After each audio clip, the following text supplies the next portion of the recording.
A human being trying a tooth pulled out of someone's head just a few hours ago? Yeah, he's gonna try it. Yeah, he's heard for the past 6 months that human beings are delicious. I said I was gonna knock your teeth in.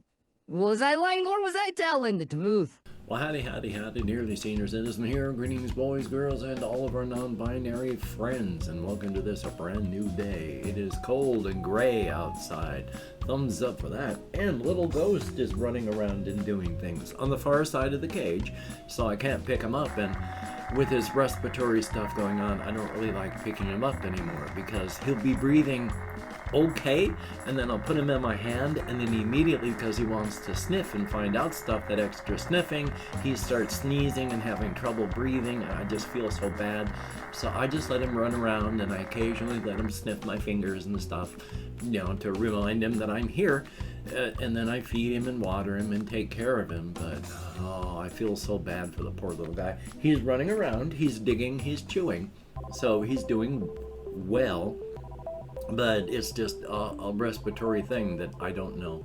Still, thumbs up for that. And hey, front-loading of videos, if you toss me a like, that'd be very cool. If you could subscribe to the channel, that'd be awesome. If you could leave me a comment, even for the algorithm, that would be double plus good. And of course, I'd like to thank each and every one of my Patreon patrons. These literally beautiful and literally awesome people are, in fact, literally beautiful and literally awesome. Without their help, I would be hosed like a Christmas monkey, likely homeless and not much to eat. So thank you, each and every one of these beautiful people for helping to keep me and my pets alive. If you would like to become a beautiful person, I have links down for the Patreon in the video description, as well as for a PayPal for donations if you would like, an Amazon wishlist link with stuff like cat food on it, and a post office box where you can send me anything you would like. I'll open it up on camera if someone actually ever sends me anything.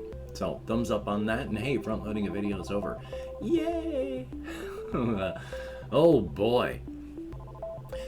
I love Halloween. It has always been my favorite holiday, and this year I was so sad. I mean, there was very little build-up to Halloween in September. I never even noticed any Halloween stuff going up in September. And then when October came by and I wanted to grab some stuff for Halloween, they immediately started clearing all the Halloween stuff off the shelves and putting Christmas stuff up. There has been very few stuff that I've seen out on the streets and around town, and the holiday just came and went and barely a blip, and they just cleared the rest of the stuff off, and now it's, all just Christmas stuff. And that is my favorite holiday, and it's just being crushed by capitalism. Yay! Oh well, life is life though. And of course, checking on other things, I did a recording for Against Darkness yesterday. Thumbs up for that. I had read it before, but reading it and playing it are two different things. So it was a learning experience, and going through on the editing, oh boy, did I do a lot of mess ups. I mean, hokey smokes. But it's going to take a while for anybody when they first do something, especially if you're doing it for a camera. There's extra pressure there, for a video. So thumbs up on that. I think I did pretty good, and on the editing I cut out as much as I could that was just flipping through pages and being boring. So thumbs up on that. I really enjoyed doing some of the technical stuff. I mean, there's stuff that you might not notice that I still think is really cool, because the video starts off with just happy, friendly music, and the very moment that I start drawing the entrance on the map page, the music fades out. And this is like 10 minutes into it. The music fades out, and then the background dungeon sounds start with the cavern noises and the sputtering of your torch and little clicking chains in the background, and then extra added sounds, and then all of the swing and whack splatter and of dying creatures. That's all fun. I really enjoy that. I also do like the game. It's nowhere near as deadly as I had originally thought, unless I'm doing the combat horribly wrong, but we shall see. Second half is coming up today, so thumbs up for that. Very, very good thing. Yay! Past that, I didn't do much. I have not slept well for like my entire life, and that still continues now. I had a fair amount of falling asleep issues yesterday. If it gets warm, or if I'm wearing stuff that makes me warm, and I'll talk about what I've done with my shirt here in a moment, I fall asleep. Being cold makes me function better. Being warm makes me fall asleep.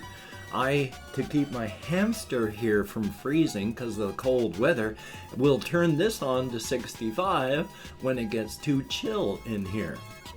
And then I will have falling asleep problems because it's 65 degrees. 65 degrees isn't warm, but it's enough to make me fall asleep. But for this, I long ago stopped really ultra caring about how I appear. I started doing that as a kid. You know, when I grew up, you were supposed to tuck your shirt in as a dignified young man. I hated tucking my shirts in. I never did. I got so much just flack from my parents and such because I didn't care what it looked like. I just wanted to be comfortable. Yeah, I had to tuck my shirt in while I was in the military. As soon as I got out, I've hated that. Now it's not a big deal. Nobody does it anymore. But for back then, it was like a big deal, and I didn't care. Even now, it's like if I have both sleeves up like this, I will be too warm. If I have both sleeves like this, I may occasionally be too cold. And since my forearms are what seems to determine how warm I am, well, this keeps me warm, but this keeps me cool. So I'm at least halfway comfortable. My body, for whatever reason, seems to determine my temperature or body temperature comfort by how warm my forearms are. So yay on that. But past that, I'm going to spend the bulk of my time here, unless I happen to think of anything that's happened in my life, just talking about the rest of my fictional settings, what's happening with the project, and various ideas that I've had. One of the things that I talked about yesterday is how being that human beings sensing a profit potential and having some of the people out that are human beings with just enough vision to see the profit potential among the cryptid world, yes, there are a lot of machinery that's making snacks for cryptids. You have to break down human beings because you don't make snacks out of byproducts. You don't make snacks out of flavorings. You actually physically break down human beings and then sell as many parts as you can as snacks. That's why they will sell bags of teeth. Sometimes 32, sometimes 36 if you're lucky. And they'll sell, I figured that they also, this one's kind of gross, but they really like the taste of everything. If you pull off the fingernails, grind them up, add a whole bunch of different flavorings, you can shape them into like chips. So yum, yum, yum. And of course there's rock candy with the smaller bones and a lime and human plasma used as a sweetening, as a snack. And then of course there's, what was the other thing? Hema-cola, which is a cola drink that was sweetened by blood plasma sweetener. I'd also mentioned yesterday, I'd forgotten about candy floss. They don't really like cotton candy. Cotton candy is just sugar. Sugar is not really a great thing. Cryptids, under normal circumstances, they will eat healthy.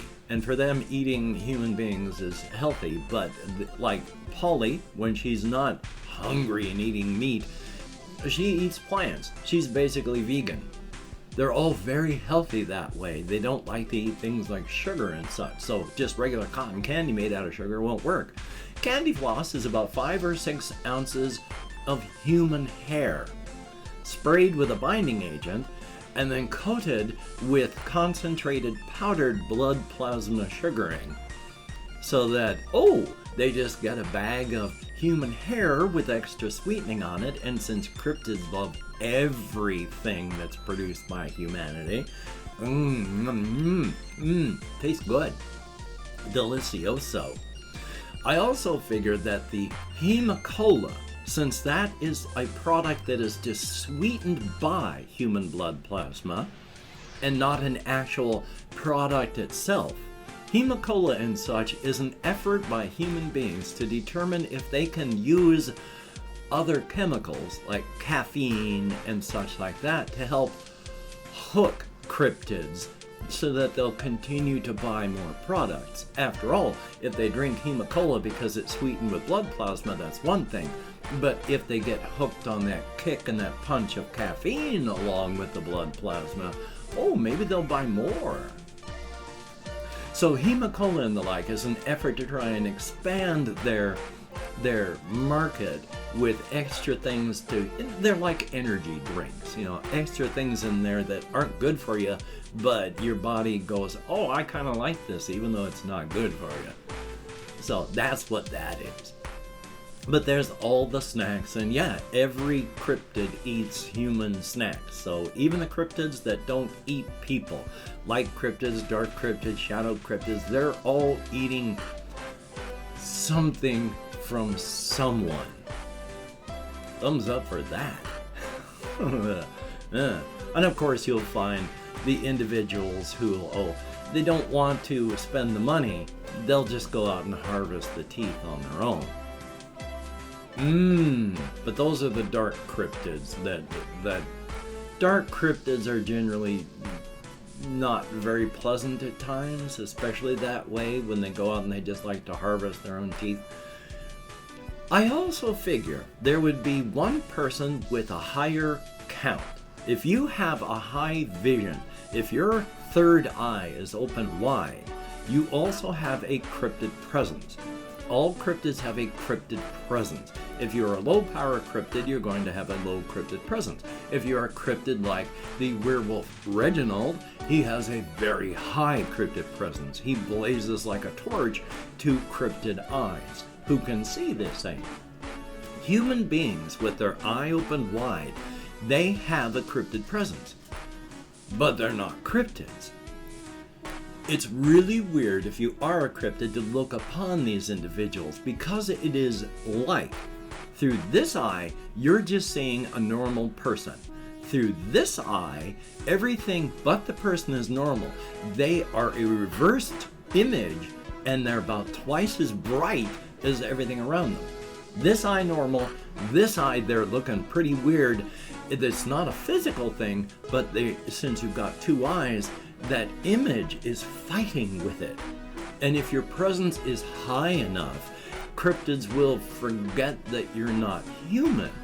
With a quick glance out of the corner of their eye, your cryptid presence, because of your open vision, will make them just idly believe that you're a cryptid. So I figure there's one person who is talking with a cryptid in the bar at Khmer Rouge Manor, which is 125 years ago. This very vile person, Thomas McGregor, had a home where he did very, very bad things. There was a lot of blood, a lot of suffering, a lot of pain. It summoned/created a presence underneath his house when Thomas McGregor was murdered by basically a pitchfork and torch-wielding crowd. That presence became wild. But the house has been in disarray for the past 125 years. The property and the home held by a foundation that is just keeping everyone away from it, just letting it molder and rot. On the cryptid side, this Thomas McGregor estate is Pol Pot Park, named after the several million people dead from the dictator Pol Pot back in the 70s. But the cryptid estate is beautiful and bustling, whereas the normal one that we see is just rotting husk. But in Khmer Rouge Manor, named once again after a very vile thing back then, that's where King Mike holds court, and there's also a bar and such there. Dark cryptids, as well as some shadow cryptids, some light cryptids, and a lot of humans hang out there. And so this one person with a high cryptid vision is talking to a cryptid, and they forget. And so the cryptid is like pulling out a bag of teeth while reminiscing and being nostalgic and going, gosh, Can you remember the first time you had one of these and just offers a molder over to the guy? And it's like, I've never actually eaten one and I got all my own? And it's like, oh, and then explains, it's so easy to get confused. I forget you're not a cryptid. The way you look, you seem like a cryptid. I'm very, very sorry. But, you are delicious. You want to try? And so still offers this fellow the tooth. Another person there who's a human watching is going, you're not going to try and eat that, are you? I was like, well, yeah. Is a human being trying a tooth pulled out of someone's head just a few hours ago? Yeah, he's going to try it. Yeah, he's heard for the past 6 months that human beings are delicious, so why not? And so the other person, of course, would be like, well, it's a human tooth. A person died. Why would you want to eat that? And it's just, my refusing to try and eat this dead person's teeth isn't going to bring them back to life. Whether or not I try to eat one of this dead person's teeth, they're still going to be dead. And who's going to judge me? The cryptids? They all eat people. They're not going to care if I try. And cannibalism? Talk to the cryptids here. Every single one of these dark cryptids has likely eaten 1 or 2 cryptids of their own species this year alone. Yeah, I'm going to try this. I'm going to see if it tastes good. Maybe we are delicious. Maybe with my vision open, I can taste that. And pops it in his mouth and starts sucking on it. And it's just, wow. It is weird tasting somebody else's blood that's not mine. Rattle, rattle, click, click, click as it clacks off their own teeth. And I said, no, I imagine this is probably coated in their saliva too. I don't know. It tastes all right. I mean, it's nothing special. It's just basically the taste of blood and not much else. Do you mind if I keep this? I'm going to try just sucking on it all day. So he spends the rest of the day with somebody else's molar in his mouth, just chewing on it and sucking on it to, get some of the flavor and taste out of it, just to see, hey, are humans delicious? Maybe we are. And again, there are no positive character arcs and positive stories on the cryptid world. Jerry Brighthammer, he likes to go with cryptids when they eat people. Not because he wants to join in. No, he at least right now, he's not doing anything like that. His fear response is destroyed. He realizes when he should be scared, but he never is. And since, like this other person has said, this person's going to be eaten anyway, whether or not I watch or not, they're still going to die. And it is fascinating to watch. So yeah, I like to watch the cryptids devour other human beings. It's interesting. And I've opened up 24 hours worth of comments in my community tab. Going to go through and thank however many people have left me comments in the past 24 hours. If I mispronounce the username, no disrespect is intended. And even though I count in American Sign Language, well, you've seen how my brain works. Let me call up my Chrome because we have Floramu. Always good to see you in the comments. And oh boy, I like the solo role-playing games. But so many of the authors desperately need an editor. The 4AD books gives you some of the info in the middle, and then there's a huge amount of stuff that doesn't really help, and then they give you the rest of how to play it toward the end. You have to read it. It is very poorly played out. Played out, laid out.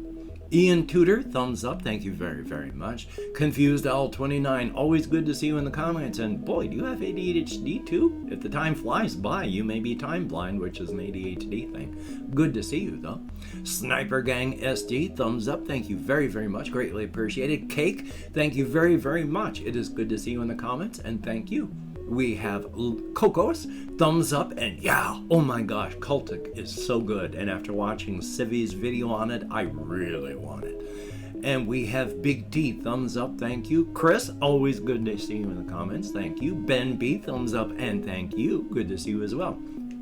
Tommy Copeland, thumbs up, thank you very, very much, and good to see you too. And Jesse Koskinen, thumbs up. I like seeing your name in the comments. I hope you really do enjoy watching all of my stuff, and hopefully I'll continue to see your name in the comments for some time to come. Thumbs up, thank you much. RJ Mitchell, thank you very much as well, and it is very good to see your name in the comments as well. And that is it. 12 people who left me comments in the past 24 hours. Greatly appreciated each and every one of you. Get me out of my head, into the world, dealing with real people, if only for a short while, and if only in text. Thumbs up. Well, hokey smokes, I got some phone calls I want to try and make. I got to take a shower today. I got to trim my beard, wash my hair. Of course, that's part of a shower. Trim my hair, trim my beard, wash my body with chemicals. Yay! Instead of just sponge bathing as I do. Because, oh boy, 2 hours, great amounts of pain, weakness, and fatigue later, I'm finally just absolutely exhausted when I take a shower. I can't do that daily, or I would just be taking a shower and then having to go to bed every day. Yay. So, hopefully you can get done the things that you would like to do, and if you can't, survival mode is important. Make it to another day. And with the diseases and injury and stuff out there, please just be cautious, be careful, take appropriate precautions for your situation, and especially with the covfefe bug. It is not gone. We have just flattened the curve incredibly. So be careful, take care. So, oh, and of course, if you do hear the mournful howl of that bus's horn echoing through the night and the fog, it's likely got your name on it. And yeah, all you can do is hope that when you get smeared across the landscape by that bus, that it isn't going to hurt that much. So, until we meet again, you take care. Have a great day today. I will see you on the flip side, and that is a very good thing.